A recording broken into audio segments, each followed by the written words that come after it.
Hi, this is Natalie with The Wisdom Within. This is our video series on Intuition Primer, your magical inner compass. And in this segment, we're going to talk about intuition's helpmates.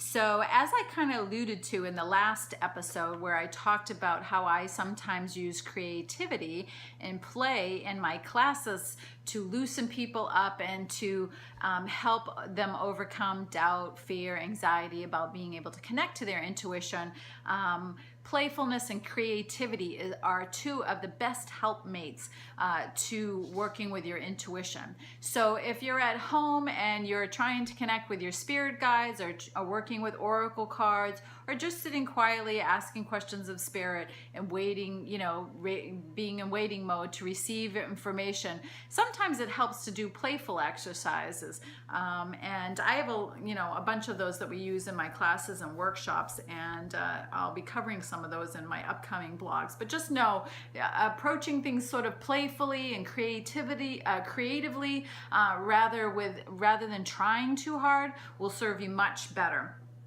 Some of the other helpmates of intuition are gratitude, and then being really, being thankful when you actually do, receive intuitive information, and thanking spirit for opening you up to that information. Gratitude is always, a beautiful thing. Always good to say thank you for any blessing we get, and certainly intuitive information is a blessing.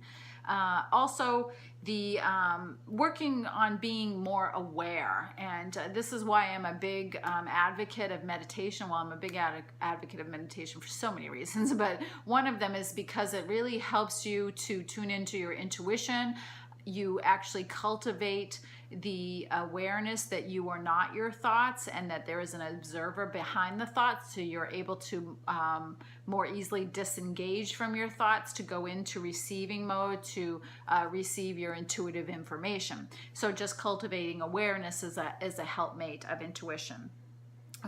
Second, right behind that would be attention and paying attention. Oftentimes I've said before, we're so busy rushing around, we're not really paying attention to what's coming, the sensations that are coming into our body, and the signs and symbols the universe is sending in our environment. So just slowing down, being aware of what's, coming into your frame of reference, into your body, in your mind, and just being aware. That's a biggie. Kind of tied to a gratitude is appreciation, just having an appreciation for this subtle sense and the amazing insight and joy and peace it can bring into our lives. So, will help bring more of it, because it's an opening vibration. It's a great vibration to attract more. Another of the helpmates, there's quite a few here. We're going to go over about 12. So another is intention. Actually, just setting a clear and strong intention that you want to work with your intuition, that you're going to be open to receiving information, helps open your third eye. I mean, there are obviously all kinds of exercises you can do to open your third eye, and so you can go to my website, wisdomwithinobx.com, in the resources tab, look for intuition development and third eye exercises, I think, and there's some videos and audios I've collected that will help you do that. But actually just setting a clear intention to do so will actually cause life to send you resources that will help you to do that. And then you're telling your system, this is what I want. And so it'll get on board and help you receive that information. Also, learning to detach from the outcome of the information you receive. Now, we would all love to just always receive positive, happy information all the time. But sometimes, we might ask, our higher wisdom, is it in our highest and best good to move right now? Is it, or retire right now, or marry this guy right now? And it might come in and say, not yet.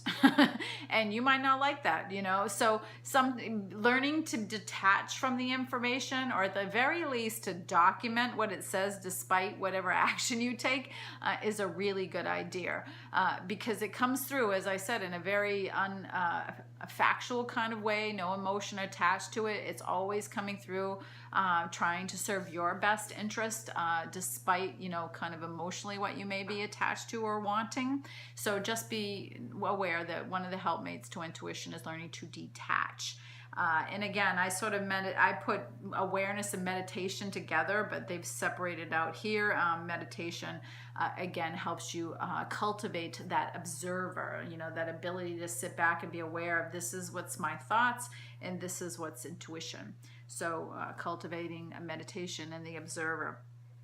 Another big one that I, you know, throughout this video series I've been stressing is journaling or documenting your intuitive journey, your intuitive hits. You know, times when you're working with your information actively, asking, you know, either oracle cards or just getting quiet and asking questions and receiving information, tuning into your guides, whatever your process is.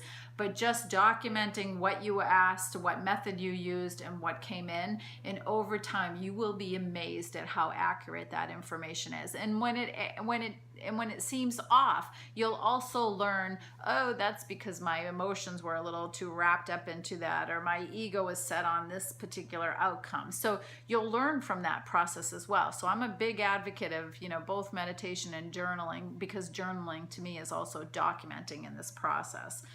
Another huge helpmate of intuition is nature. You know, nature just has this amazing vibration. And as you open up to your intuitive gifts, you will just, it'll just, you know, it'll feel like, you know, a wonderful romance with nature. I just don't know how to describe it sometimes, but, you know, you feel so much of nature's energy and vibration, you know, the trees and the plants and the water, but it's so good for you. It's so good for opening up your intuitive channels. So if you're having one of those days where you're feeling stuck or too attached or too emotional, go outside and sit under a tree, or sit in the grass in the garden, or, you know, walk on the beach or something like that to sort of ground and cleanse your energy, and then try and tune in again. Also water, nature, and water in nature, like big oceans and lakes and ponds, they're really good conduits for, you know, tapping into your intuition. I don't know exactly why, but they are. So nature is a good one. And the last of the 12 intuitive helpmates are grounding exercises. This is something I do all the time, and I teach my students to do, and I strongly encourage you to learn. And various grounding exercises, you can go to my website, wisdomwithinobx.com, go to resources and explore those resources. Under there are some grounding exercises, and these are very good to ground your energy, to quiet your mind, and get you in your body. Because again, remember how I said before, a lot of your intuition comes through your body's senses, so you need to be grounded in your body. You also need to be grounded because as you're working up here in the etheric level with your intuition, you don't want to be up here all the time. You know, you do want to be a grounded individual. You know, I was a businesswoman, I still am, but I was predominantly marketing and graphic design for 33 years. I still do the work. So, you know, I happen to be in a highly intuitive, but also very grounded businesswoman. And I think that is, you know, gives me a very strong foundation for the work that I do. It really doesn't serve us to all be up here all the time and bumping. And you'll know actually when you're too much in your head and you're too much in your open intuitive sense, when you start bumping into things, or you start tripping and falling and having little accidents and things like that, that means you're up in your head, you're not in your body, you're not aware of your physical environment. So grounding exercises would be very good for you. You can also Google some. You know, on the web. So those are Intuition's 12 helpmates. I hope you're enjoying this series, Intuition Primer, Your Magical Inner Compass. This is Natalie Eve Marquis with A Wisdom Within. And in the next series, we're actually, not series, but in the next segments, I'm breaking them up into 4, but we're going to cover 4 different ways to tune in and tap into your intuition. They're really actually, the foundation is really, you know, there's one structure, and then there is probably 4 variations of that. So it's all the same process, but 4 variations that we're going to cover in the next part of this series. So stay tuned, and we'll see you next time. Thank you.